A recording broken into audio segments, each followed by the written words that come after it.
Greetings, everyone. This is Rock and Roll Spot Connection with the weekly comic book roundup. Now, for those of you who may not have yet viewed my my Transmetropolitan video from yesterday, I know there wasn't a weekly comic book roundup last week. I was basically kind of dealing with the aftermath of a family emergency that resolved itself quickly, but I wasn't in the right headspace to do videos. So.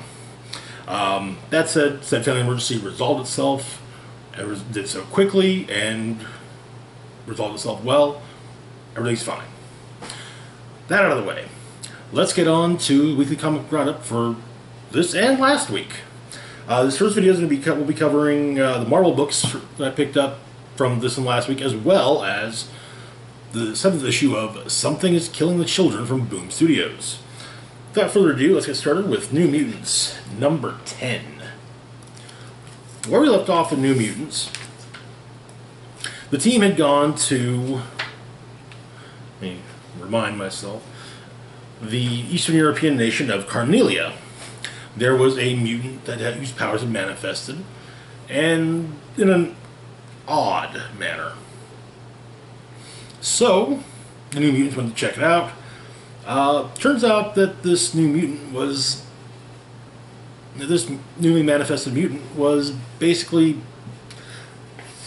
how exactly to put this, creating something of a black hole and sucking people in, and it was basically a black hole of pure nightmares. Also, it should be noted that Carnelia is not friendly to mutants, and as described later in this issue, openly hostile. So we begin with the young girl whose powers are manifesting, going haywire, apologizing, asking for forgiveness, and it's going out for everything she's saying is being also said by everyone that's stuck inside of her. Also, back on Krakoa, the New Mutants who didn't go to Russia. Boom Boom, Cypher, Armor, Wolfsbane, I believe Mondo and Mirage, maybe possibly also Magma, decided to recruit another mutant to possibly help them. Former Mutant Liberation Front member Wildside. And so we begin as the team has arrived, or well, the rest of the team. Turns out that, okay, I was wrong. Boom Boom and Mirage were part of the team, but they weren't absorbed into the whole thing as of yet. They actually called for help. So, yeah. Armor, Wolfsbane, Mondo, and Cypher and Wildside arrive. And they're working on a plan to try and figure out how to calm the newly manifested mutant down and get everyone out safely. At the Prime Minister's residence, the Prime Minister's informed of what's going on. He wants to make sure the press is available because he has something to say. Back on Krakoa, Magic finds Glob wondering where where the rest of the New Mutants are, and he explains that they went to a place called they went to Carnelia. The other mutant needed saving, and so they all ran off. Also, Magic asks just how the drug cartel knew about Beak and Angel back in Nebraska, and Glob informs her that there was a website, Mutant Docs, Muty Docs, Docs All Mutants, something like that. They had pictures of Angel and Beak and the children in a grocery store. And the website posted addresses and whatnot.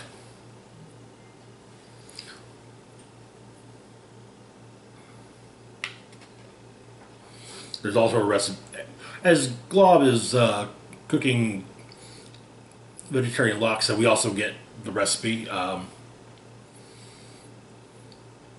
So, back in Carnelia, Cypher's trying to figure out what's going on. Explaining that the little girl in there, the black hole basically is her dreams. She's having nightmares pulling the world in around her. Boom Boom kind of, says, yeah, we figured that. Though, Mirage says we didn't even know how to stop it. Though, Boom Boom has a plan, which is toss a bomb in. However, Cypher explains that's kind of a bad idea because everyone's trapped in there is connected to the girl. They're all on the same sort of neural network. If Boom Boom blows up the girl, there's no telling what happened to the others. Though Boom Boom does make a point of saying that she wasn't going to blow up the girl because she's not a monster.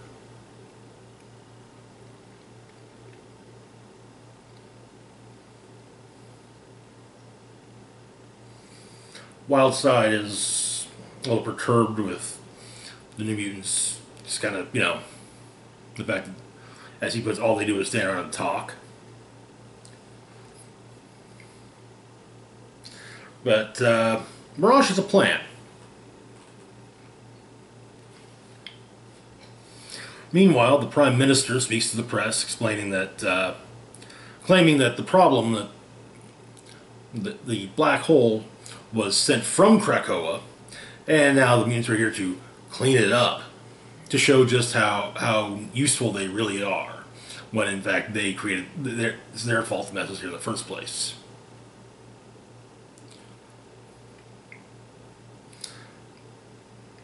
The Prime Minister then calls for the rest of the New Mutants who are not inside of it, as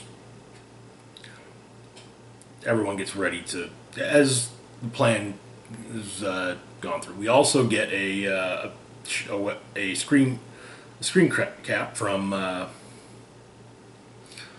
the doxing website, explaining mutants in Carnelia, and yeah, the people running it totally believe exactly what the Prime Minister said and hail him as a hero. So the plan that Mirage enacts is kind of similar to what happened in the movie Poltergeist. In fact, she straight up name drops the movie to explain their plan. They tie a rope around Armor's waist. Armor then armors up with, excuse me, Cypher, Mondo, and Wildside inside her armor as well. The idea being, hey, if you need out, give the rope a tug. So they go in. It's a trip. The art style really works for the scene. That's for damn sure. But the plan is that Wildside, whose powers enable him to affect emotions via neurotoxin injected through his claws, is going to inject the girl with the neurotoxin, but he's kind of making sure that. But the idea is to make sure that the neurotoxin will give her happy dreams. Or as he puts it, dreams of puppies and ice cream and rainbows, but he gets cut off when the girl sees him and tries and does interpret this as an attack. Parts of the dream then pull the cord, and so they're stuck inside, and everyone's gotten to. And the issue ends with Armor seeing her dead mother and her dead brother. And that's the end of the issue.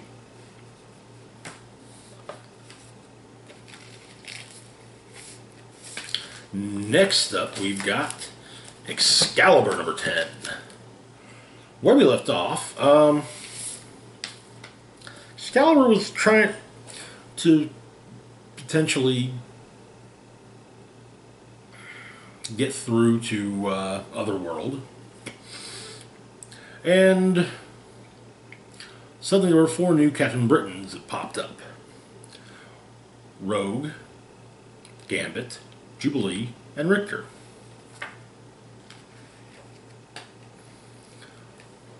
The catch-up issue basically says Excalibur seeks unimpeded passage into Otherworld, but their quest to planet Krakoa Gate has drawn the ire of dangerous enemies whose first attack badly wounded Shogo, Jubilee's son.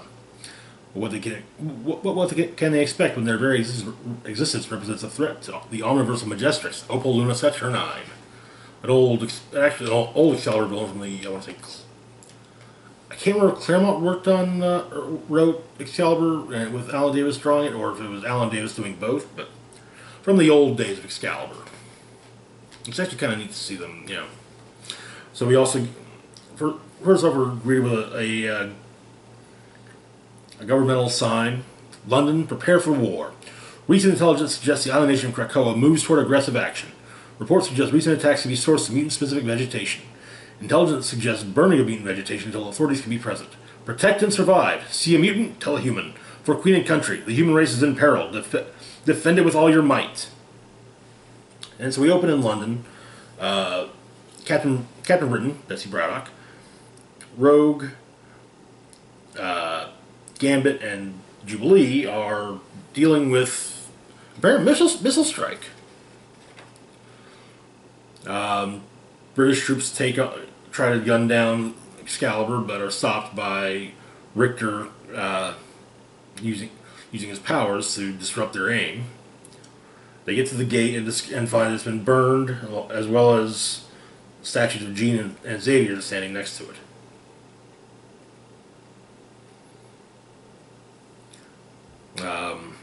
Betsy tries to plant another gate flower, but Richter explains it's not going to work. And he was in fact trying to regrow the gate when he saw that they were all about to get shot to death.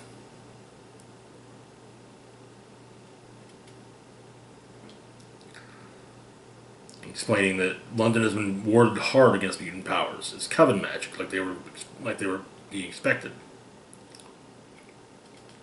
And apparently, saving the rest of the team took a lot out of Richter.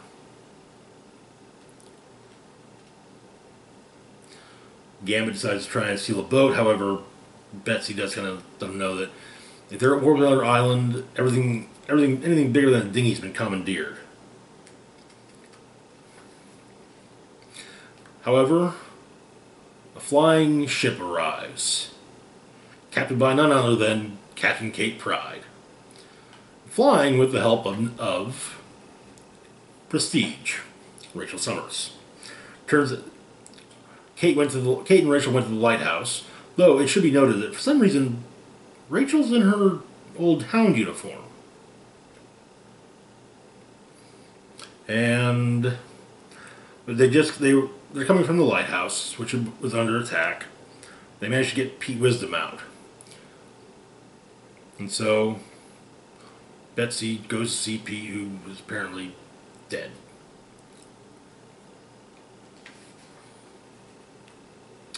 However, we learn as the flying boat heads towards the lighthouse, this is not actually reality, but rather a reality created by none other than Jamie Braddock, older brother of Betsy.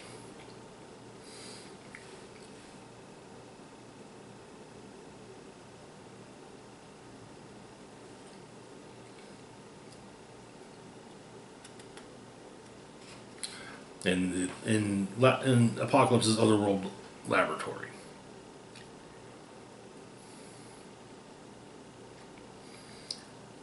As everything continues, the lighthouse is burning. Missiles are flying towards the lighthouse. Gambit's able to absorb the energy from one of the missiles, but it actually kind of took a bit out of him. Jubilee is then run through the shoulder by a unicorn. A unicorn ridden by, of course, Jamie Braddock.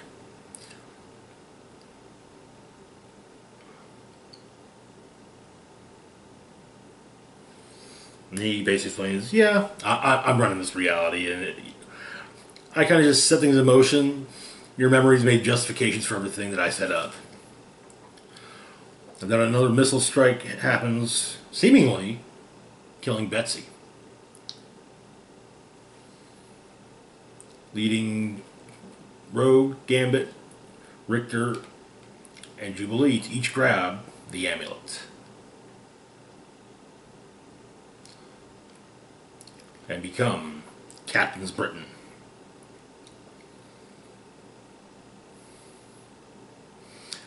Back at the Citadel, Saturnine is railing against these new Captain Britons and tells her priestesses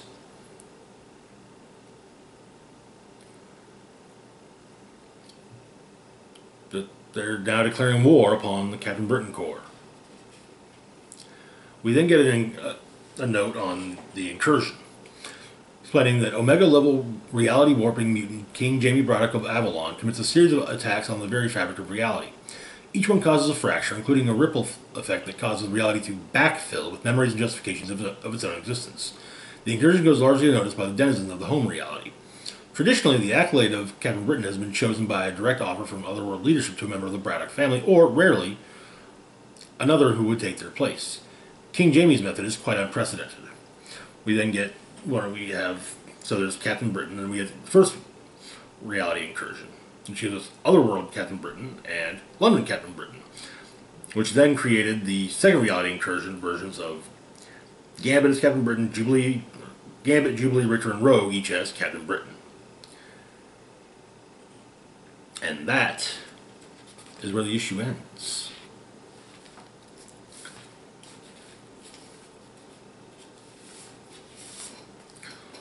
Next up, we've got Deadpool, number 5.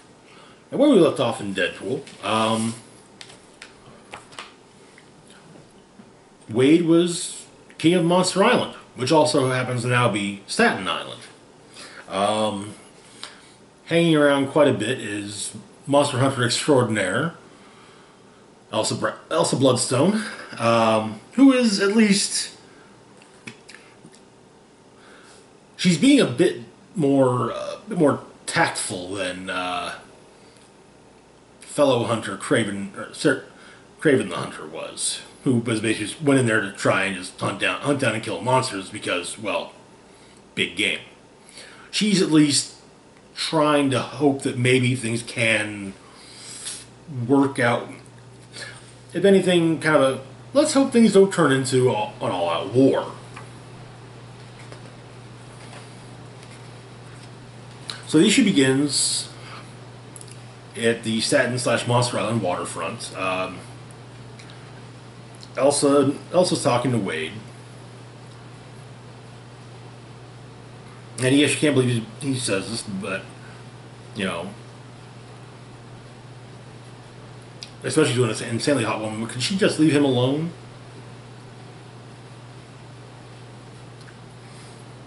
Turns out that Jeff the Land Shark is playing with one of the other monsters, who Wade has dubbed Smash Smash.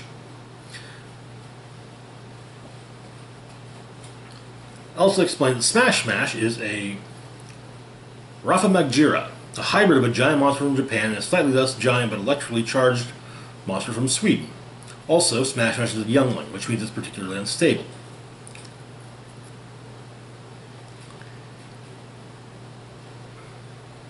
However, Smash Smash decides to head towards Manhattan. And so, one of Wade's advisors suggests that, you know, perhaps a roundish table should take care of Smash Smash. However, Wade explains that no. You know, right now it's probably best that he do it because more monsters of Manhattan would just make things worse. And to be fair, he's actually kind of right. Also volunteers to help, but Deadpool's like, no, you're not invited. So Wade and Jeff teleport over there, and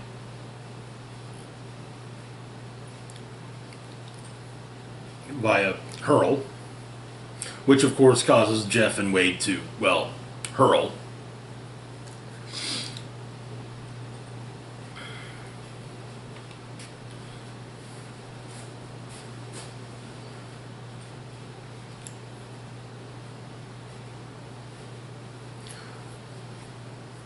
And so Wade's trying to talk Smash down. When Elsa shows up and explains that the big light inside Smash Mouth's mouth is him charging up.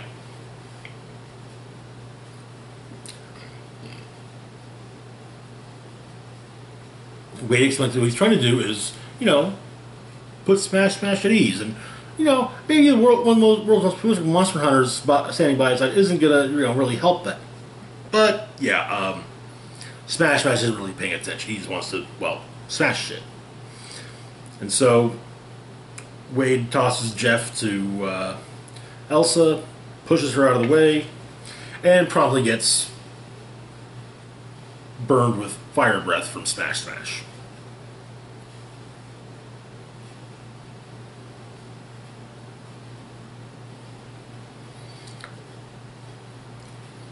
So Wade and Elsa argue over what to do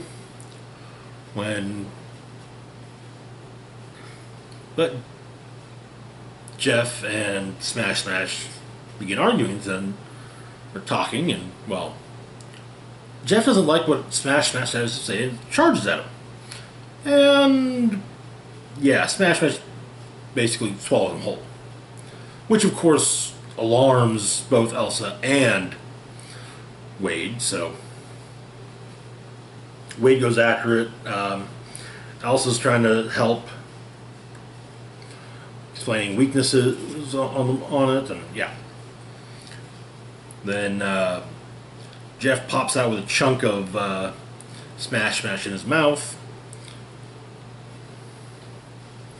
and Elsa's about to try killing Smash, but Wade's like, hey, I don't want to kill him. Explaining, you know, he hasn't hurt anyone. You know, and so he's, you know, let me try. You know, and he explains, you know, for about the first time in his whole life, he's in charge of something important. He's trying not to screw it up. So she to go ahead and try. So he talks to Smash, trying to reason with him. And Smash kills a couple civilians.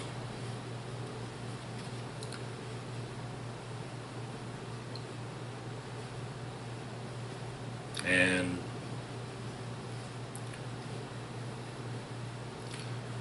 so Wade kills Smash.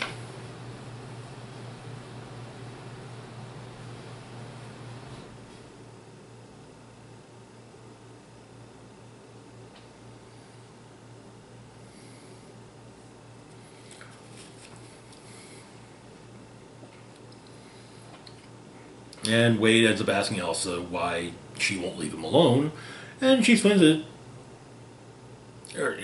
figuring that, you know, she's, you know, constantly on him, figuring he can't do this, and she explains that no, it's actually rather the opposite, and that maybe Wade's really good at this, and with a little help, he might be able to make a difference, which is better than almost everything else she ever sees these days. Explaining that he's maybe just the right kind of monster to make things better for everyone. Then says, so, all being said while they're holding hands with one another. He tells her that's the nicest thing anyone's ever said to him. He then adds that she asks that, to make sure that she's aware that his face looks like hamburger under the mask. And she explains that she's been looking at monsters her whole life. Looking at his face is like looking at boring wallpaper. And, well, that's not the nicest thing anyone's ever said to Wade. And that is where the issue ends. Interesting. Very interesting. Cute, too. Well, a little bit. As much as I do enjoy the work of Chris Boschel, I'm kind of glad that another artist has taken over the book. Anyways, moving on to Black Cat number 11. Where we left off with Black Cat in the bygone era of March. The before time. Okay, I'm done. Black Cat, it turns out, has been, at the behest of her mentor, White Fox, has been stealing the stuff that he's going to need to break into the extra-dimensional vault of the Thieves Guild of New York. Most recently, she acquired a the designs to a device called the Randall Gate from Rand Tower. And it's delivered to her in New Jersey. And I feel like I should know who it is that she went to, but I can't place her. Unless that's supposed to be the new Beetle. I've never seen the new Beetle outside of costume, so. Anywho. Power sources 4 second-hand Sentinel power plants daisy-chained together, supplying the juice. Operational window of probably 20 minutes. Then it'll probably overheat and have catastrophic system failure. And White Fox explains there's still one more thing. They have the door and the coordinates to which they wish the door to open, but they require one more piece before they crack the dimensional barrier and go down in history. The key. The key being a dimensional resonator. And, well, yeah. Black Cat's people don't have the tools for that. So she asks, who does? Cut to 2 days later. Tony Stark.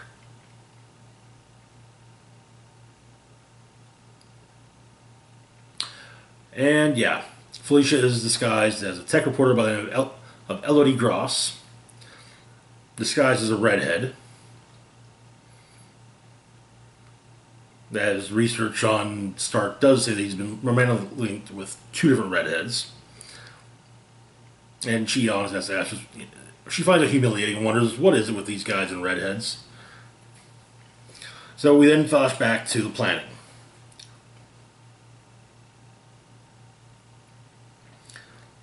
Turns out, everyone has a different thought of what it is what Stark's weakness is. White Fox suggests his alcoholism, though it is brought up by by Black Cat that, he's actually on the wagon. Also, they need a badger for that scheme, and, well, she doesn't want to break into the zoo again. Doc then brings up that he's a notorious womanizer. But Black Cat mentions that he's, Tony Stark isn't Johnny Storm, and he'd never fall for the adoring floozy gag. He'd be dead in the water. Also, where would they get a triplane? Then Bruno mentions something. Stark's a smart guy. And you know what's like catnip for smart guys? Someone disagreeing with them. So, Black Cat disguises herself as Elodie Gross, tech reporter.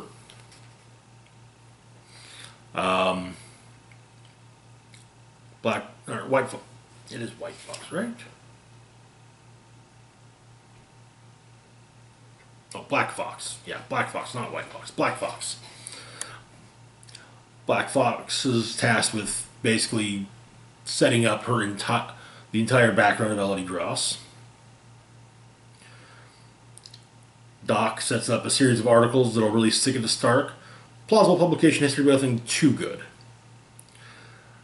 Doc, of course, wonders why he should handicap himself, but Black Cat explains that because if it's too good, Stark will smell a rat, and he'll wonder why, he hadn't come across them earlier. So it turns out that the articles are very critical of Stark. And he explained, and during the interview, when talking with Elodie Gross, he explains that usually the criticism of him like this tends to come from the other direction. Luddites, regressives, anti-tech types. And yet, you got Gross, a radical technology enthusiast, who's been coming at him hard through articles. So, why? And she says it's because he's a coward.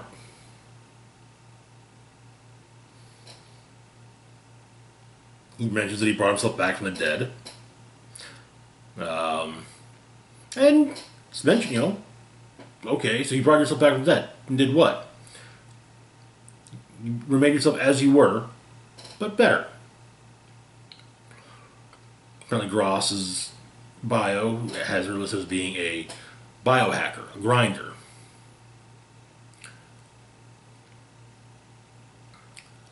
And noting that she has implanted blades, claws in her fingertips. She explains that she was in the Carnage riots in Manhattan, the first ones. And after what she saw, well, she wasn't going to rely on a handful of keys stuck through my fingers again. Which is actually not a lie, as Black Cat was involved in Maximum Carnage. I think that would be what's referred to. I don't believe there were full-scale riots in the original Carnage story. Black Cat then gets set up with a smartphone with a full Banetronics intrusion suite. Once it gets locked in, the system will think that she's Tony, and she should have free reign of the facility for about 15 to 20 minutes, depending on how sharp the countermeasures are. Which they're going to be sharp as hell. But there's one other thing they'll need. A distraction. And so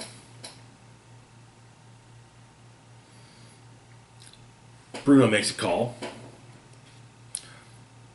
Felicia then... It goes back and forth between 2 days ago and now. The planning and the actual plan going off. Felicia then snags a lab after Iron Man runs away runs off because there's a superhuman aggression event happening. Elodie Gross snags a lab coat from him, and we learn that it's firepower that's shown up at Stark to get supplies for his armor.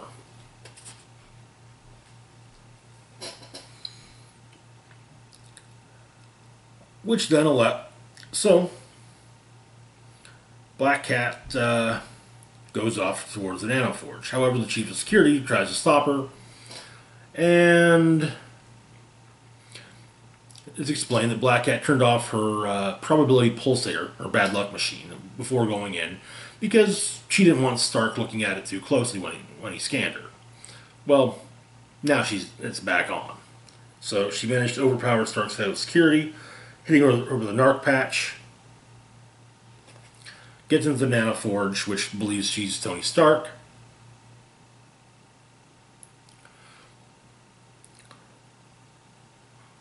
Puts in the specifics for the dimensional resonator, asks for a quick, and it's explained that the resonator is very similar to, in a high-tech manner, to paper dolls.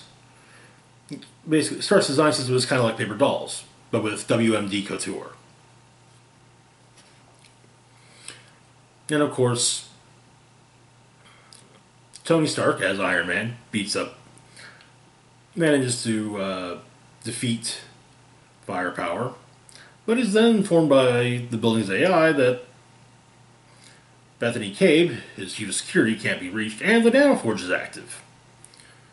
And apparently, it's him using it. So, Black Cat gets her dimensional resonator as Iron Man heads to the Nano Forge. And before he can get in, though, Black Cat does have the Nano Forge make something else for her. Her own suit of Iron Man armor. Which, I mean, seriously. How awesome is that?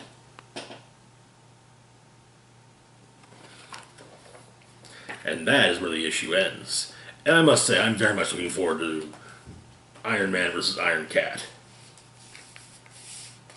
You don't just put on an Iron Man suit and not just add iron to part of your, and just, not change your name to Iron something else. I mean, hell, even Spider-Man's Stark suit is basically referred to as being the Iron Spider suit, or Iron Spidey.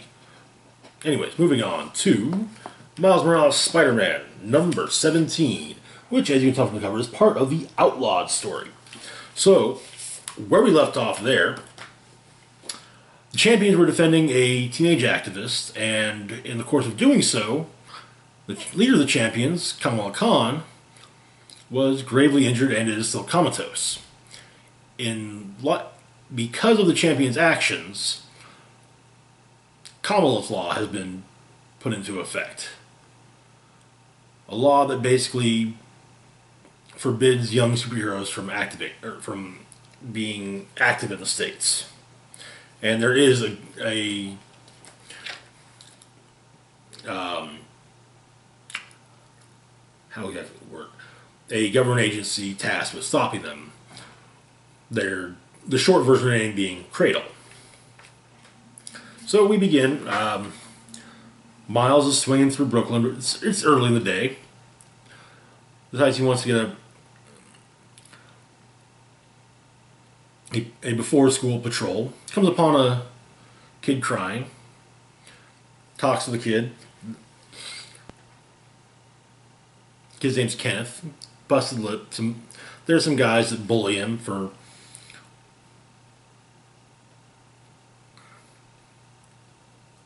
the clothes he wears, the way he talks, the way he walks. And apparently, turns out that Kenneth here designs his own clothes. And so, basically, to kind of get the word out to Kenneth's bullies,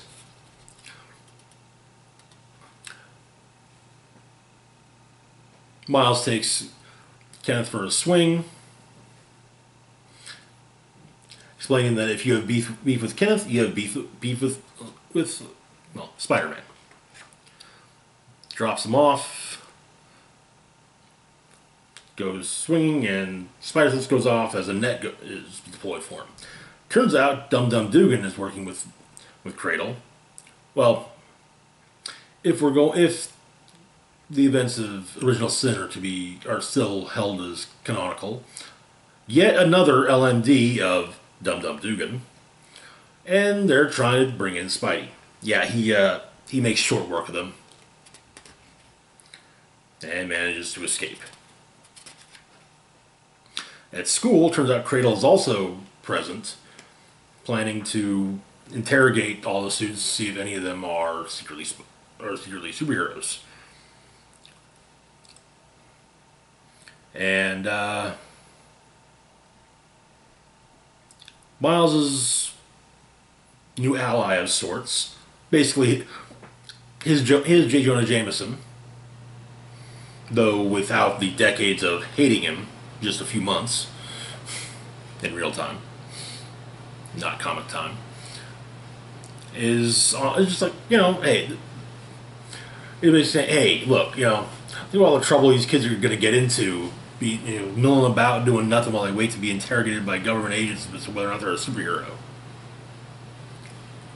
However, Cradle gets word that Spider-Man was spotted a few blocks away, and so they're going to back up Dugan.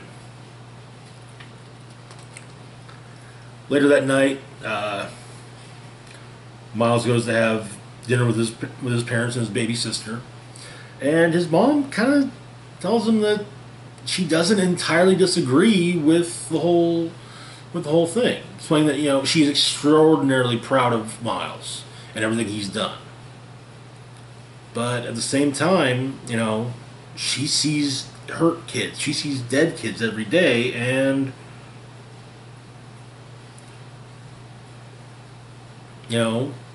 she's just saying that she doesn't think it's crazy to think that to say that maybe they should be more careful. Miles uses as his mother taking their side, but she explains that it's not about sides, and that she's always on his side.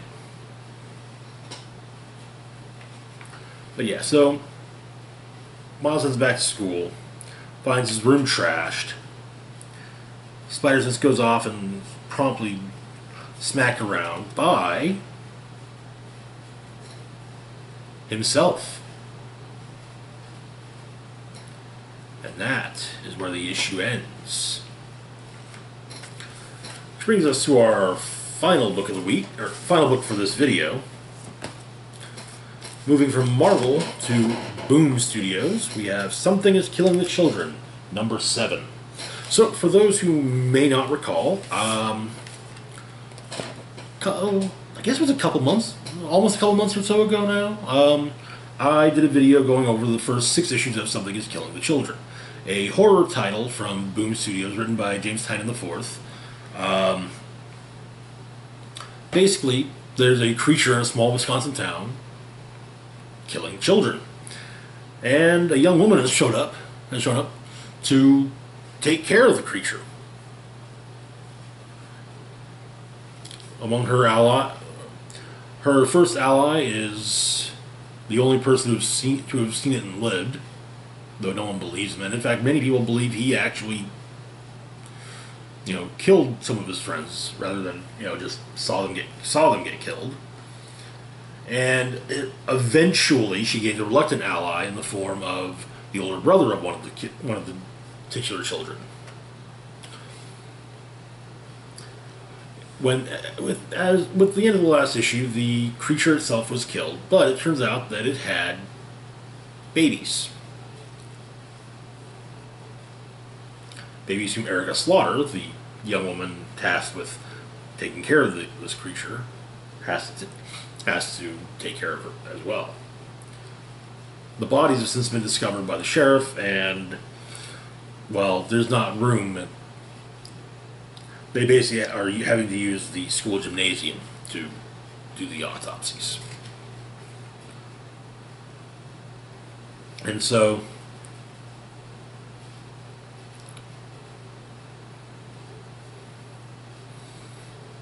Tommy, the older brother of one of the murdered children, finds his mom outside, wearing just her robe, smoking, watching, to explain that they're not letting anyone in, but the coroner said that they want to do the autopsies properly.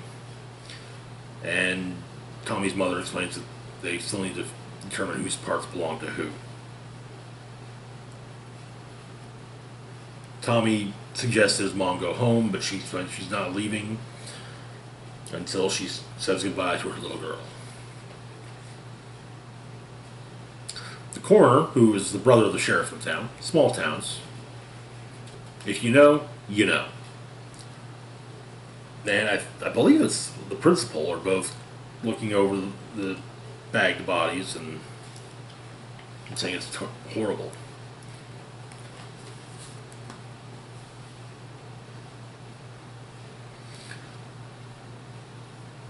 So the coroner offers the principal a beer, they talk a bit, and the coroner mentions that he had to try a jawbone on a few of them just to see who would fit.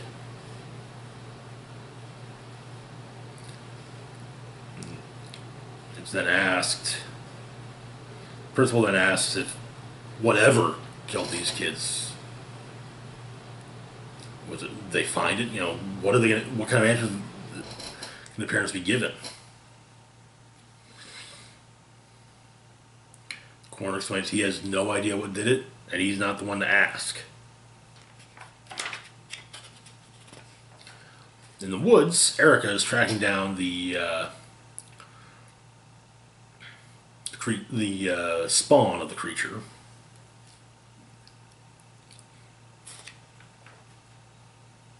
She comes upon them and attacks. Blades at the ready, only it doesn't do any good. And another member of the House of Slaughter arrives, giving her grief about why it didn't work. And why it didn't work is that the children are shadow creatures who only have a solid form when they're feeding.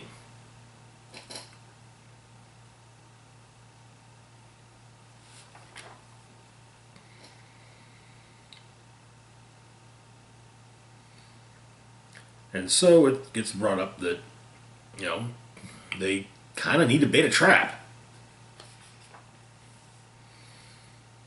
Though Erica does not like that idea at all.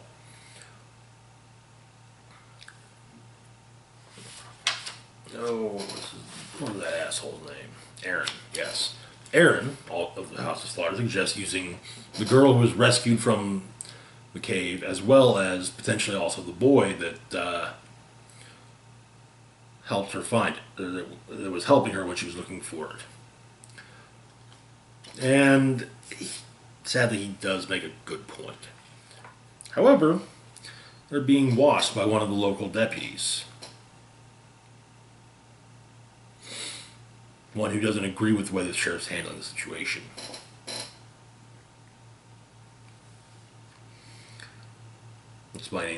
Telling the secretary at the sheriff's department not to let anyone take the girl except for him.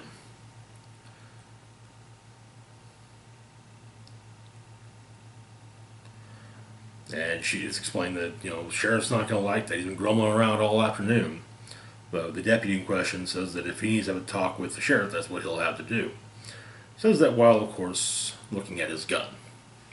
And that is where the issue ends. And that's it for this portion of the roundup. As always, feel free to like, share, and subscribe. Links to my Facebook, Twitter, Patreon, and PayPal can be found in the description box down below. This is Rock and Roll Spock signing off, saying, live long and rock hard.